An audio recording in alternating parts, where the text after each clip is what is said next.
कधी लडाख, कधी सियाचीन, कधी बँगलोर, जिथं जिथं देशाची सीमा अगोदर माझ्या छातीवर गोळी झाड, मग माझ्या देशाकडे वाकड्या नजरेनं बघ. त्या सैनिकांनी आपल्याला आपला वेळ दिला, काळ दिला, लेकराचा काळ, आई बापात राहण्याचा काळ, तरुणपणात त्याग केला.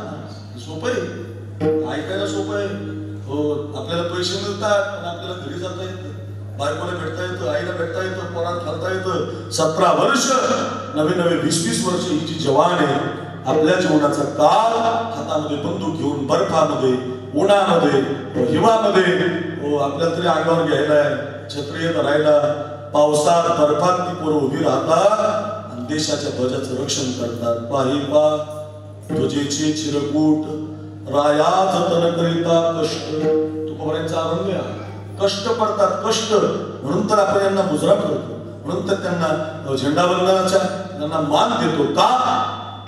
त्यांचा काल त्यांनी देशभक्तीमध्ये प्राण केला तरी चालेल, देश सुरक्षित असला पाहिजे. काल देश सेवेत झाला, चांगला काळ घालवा. सगळ्यांना विनंतीवर आपल्या पोरांना शिकवा जाते.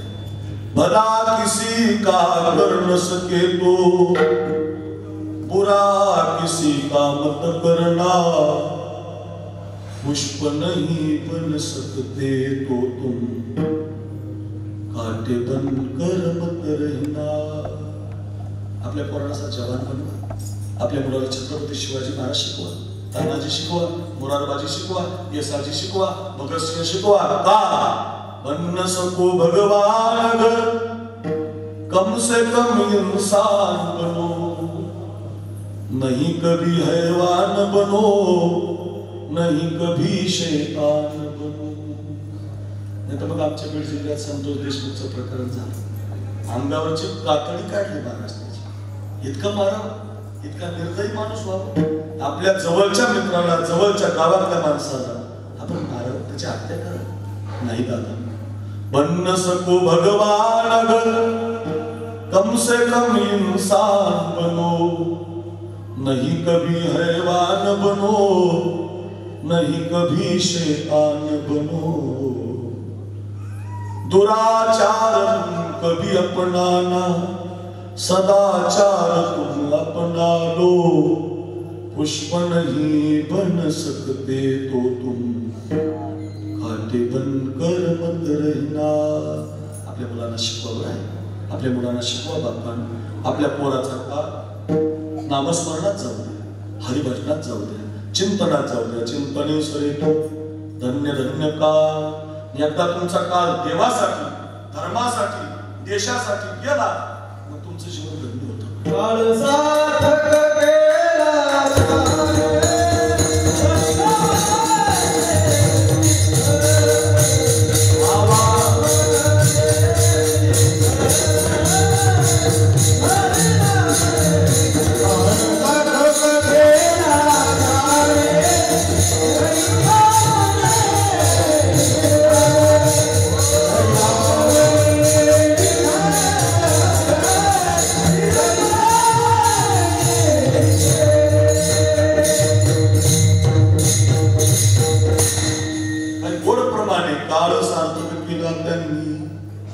सगळ्यांनी काळ सार्थ केला. तुकोबारांनी काळ सार्थ केला.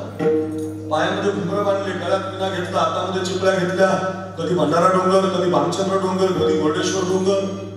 भजन केलं तुकोबारांनी. आपला काळ भजनामध्ये. ज्ञानोबारांनी आपला काळ ग्रंथ तयार करण्यात घातला, ज्ञानेश्वरी तयार केली, गाथा तयार केला, अमृतानुभव तयार केला, चांगदेव 65 तयार केला, हरिपाठ तयार केला. आपला काळ चिंतनामध्ये घातला. आपला काळ या सगळ्या जवानांनी, माजी सैनिकांनी, आजी सैनिकांनी, माझा देश माझा देव आहे याच्यासाठी काळ घालवा. काळ चांगला घालवा, नाही तर मग काळ बदला घेतो. माझा ऐका. आजी बोलू.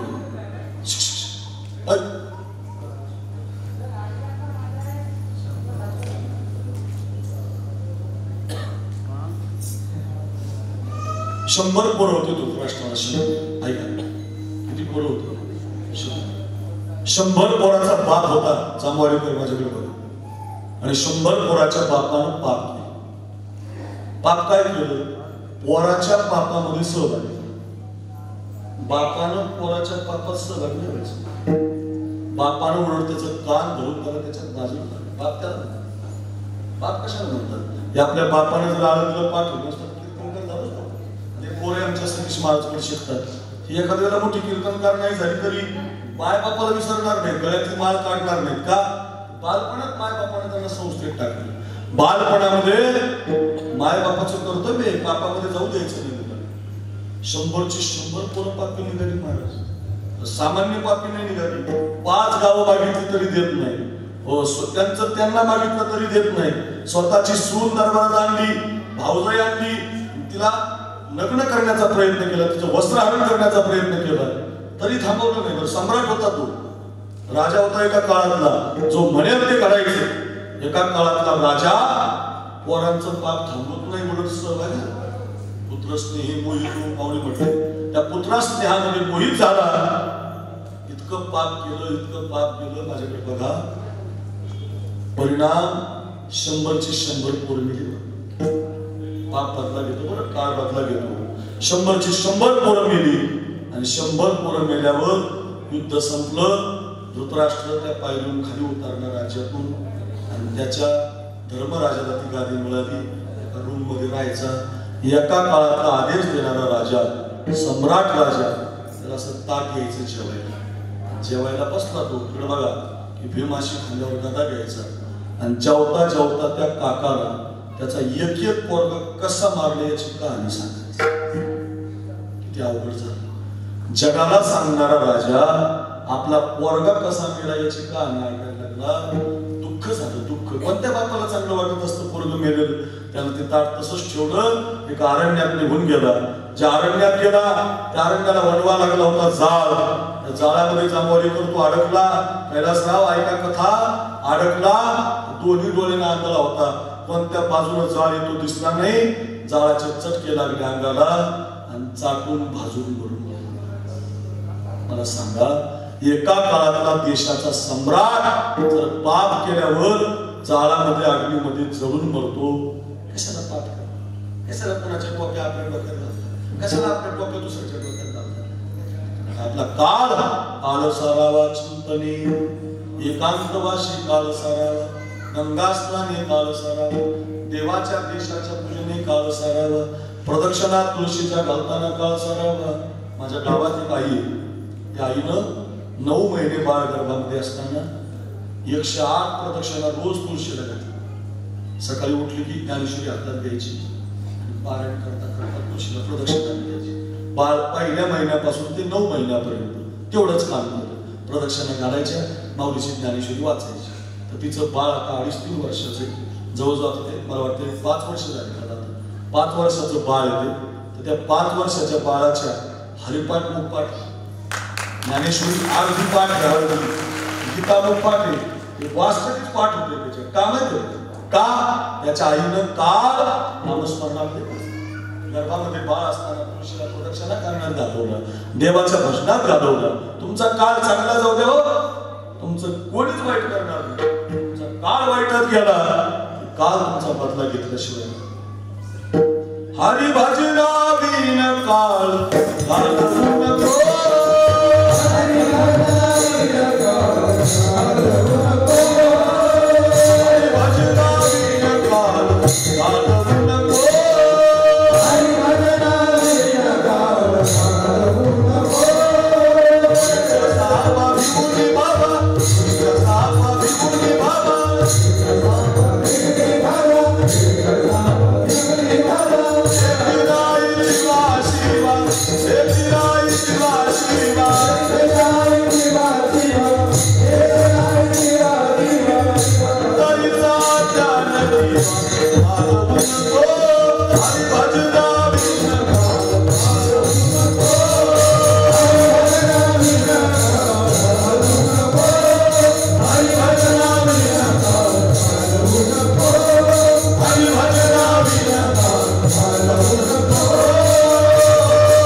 दोरीच्या सापा भिवून भावा भेटी नाही जीवा शिवा अंतरीचा ज्ञान दिवा मानवू नको हरी भज पापामध्ये घालू नका, व्यर्थ घालू नका, आपला काळ उपकारामध्ये घाला. ना उपकार करते तिचं जीवन धन्य, गंगा उपकार करते जीवन धन्य झालं. माणसानं उपकार केला की माणसाचा जन्म धन्य होतो. परोपकारा इदम शरीरम, आपला जन्मच उपकारासाठी. कैलासराव देशासाठी 17 वर्ष देतात, जवान देतात, कीर्तनकार देतो, गायक देतो, तुकोबाराय देतात. हे सगळे माणसं ज्यांनी ज्यांनी उपकार केला धन्य असतात महाराज संसार. वयाच्या 23व्या वर्षी भगतसिंहाला पाहायला पाहुणे आले. तुमच्याकडे पाहुणे येतात, जरा मानाडून येतात, जरा कमी झाले पाहुणे याची, कमी झाली. त्याचं कारण मुलीचं लग्नाचं वय बदललं, मुलाचंही बदललं. आता 38, 35, 40 असे नवल लग्नच होत नाही. ते भगतसिंह 23 वर्षाचे होते माझ्याकडे बघत. 23 वर्षाच्या भगतसिंहाला पाहायला पाहुणे बैलगाडीमध्ये आले. पूर्वीचा काळ, बैलगाडीतून उतरले, माझ्याकडे बघत पलंगावर जाऊन बसले. त्यांच्या आईनं पाण्याचा तांब्या भरून दिला आणि आईनं विचारलं, का हो पाहुणे कशासाठी आलं? काही नाही म्हटलं, तुमच्या मुलाचं लग्न करायचं, त्याला पाहायला आलो. असं?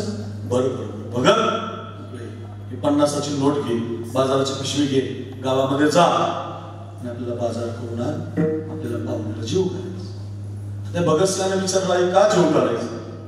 म्हटलं, त्यांनी तुला पसंत केलं, लग्न करायचं ना तुझं, म्हणून जीव घालायचं. आईच्या हातातली 50ची नोट घेतली, इकडे बघा बाजाराची पिशवी घेतली, गावातल्या बाजाराच्या रस्त्याला गेले.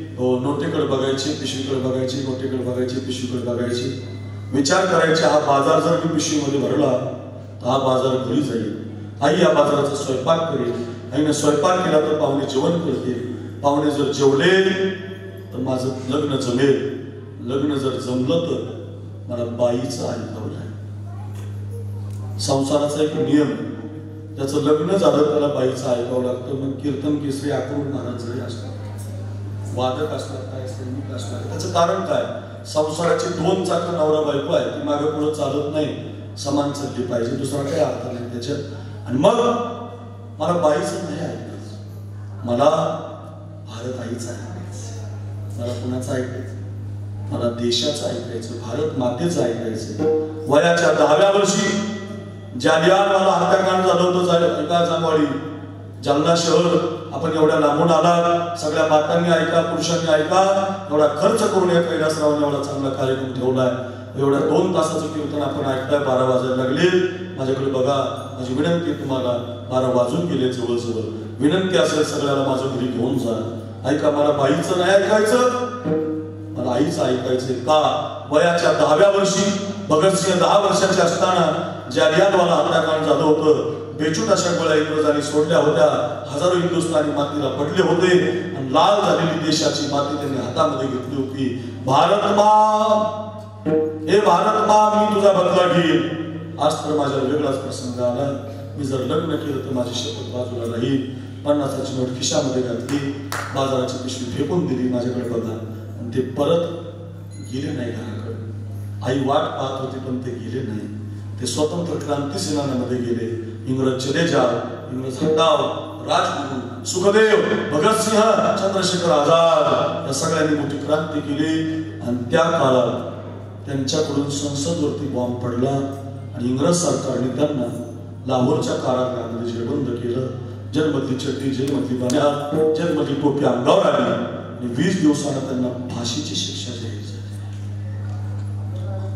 आता फाशीची शिक्षा जाहीर झाली. आता फाशी 10 दिवसावर आली, आता फाशी 5 दिवसावर आली. आता फाशीचा दिवस उजाडला. ऐका जांभवाडीकर, फाशीच्या दिवशी आता जेल आणायला गेला. माझ्याकडे बघा, तर ज्यांना फासावर द्यायचं होतं ते सगळी पोरं व्यायाम करत होते. भगतसिंह सूर्यनमस्कार करत होते, सुखदेव बैठका मारत होते, तो राजगुरु दंड ठोकत होता.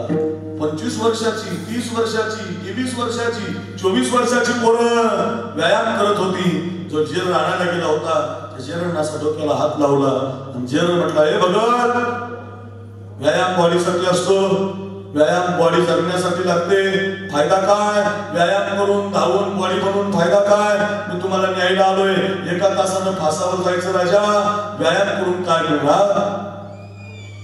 काय त्या भगतसिंहाचं उत्तर आहे? एका जवानाचं कीर्तन आहे, एका कैलासरावाला सन्मान करायला आला, त्यांच्या सेवानिवृत्तीच्या सोहळ्याला आला. अक्रूर महाराज साखरेचं कीर्तन चाललंय, घेऊन जागरी कीर्तन. बघा बघा जेलर असं म्हटलं, भगतसिंह म्हटले बरोबर आहे जेलर, व्यायाम बॉडीसाठी, बॉडी जगण्यासाठी. तुम्ही आलात न्यायला, आम्हाला जायचंय फासावर, आमचा काय फायदा व्यायाम करून, बरोबर आहे. ते काय म्हटले, आमची आई म्हटले घरी बिचारी भोळी माय, कपाळभर कुंकू लावते, डोक्यावर पदर घेते, गणपतीची देवाची भक्ती करते, आणि ती आमची माय देवाला फुलं वाहताना सगळ्या झाडाची फुलं तोडून आणते, आणि त्या टोपलीत